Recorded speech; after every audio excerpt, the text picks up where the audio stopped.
நம்ம Ashwin sweets and snacks export பண்றதுக்கு 7373041434 மற்றும் www.ashwinsweets.com கான்டாக்ட் பண்ணுங்க. பொதுப்பணித்துறை சார்பில் செங்கல்பட்டு மாவட்டம் முட்டுக்காடு கிழக்கு கடற்கரை சாலையில் 525 கோடி ரூபாய் மதிப்பீட்டில் அமைக்கப்பட்டு வரும் கலைஞர் பன்னாட்டு மாநாடு மையத்தின் கட்டுமான பணிகளை முதலமைச்சர் மு க ஸ்டாலின் பார்வையிட்டார். இது தொடர்பான முழுமையான விவரங்களோடு இணையவிருக்கிறார் செய்தியாளர் மதியழகன். முழுமையான விவரங்களை வழங்கலாம். சென்னை கிழக்கு கடற்கரை சாலையில் அமைந்திருக்கக்கூடிய முட்டுக்காட்டில் கலைஞர் பன்னாட்டு மாநாடு மையம் அமைக்கப்பட்டு வருகிறது.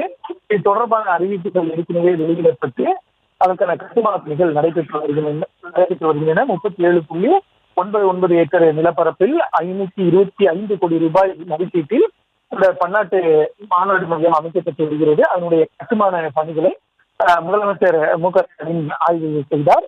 முதலமைச்சர் மு க ஸ்டாலினுடன் துணை முதலமைச்சர் உதயநிதி, பொதுப்பணித்துறை அமைச்சர் எவா வேலு உள்ளிட்டோரும் கலந்து கொண்டனர். அதிகாரிகளும் உடனிருந்தனர். தலைமைச் செயலாளர் உள்ளிட்டோர் உடனிருந்து கட்டுமான பணிகள் தற்பொழுது எந்த நிலையில் இருக்கிறது, எப்பொழுது பணிகள் முடிவடையும் உள்ளிட்டவைகளை முதலமைச்சர் மு க ஸ்டாலினிடம் அதிகாரிகளும் அமைச்சர்களும் விளக்கினர்.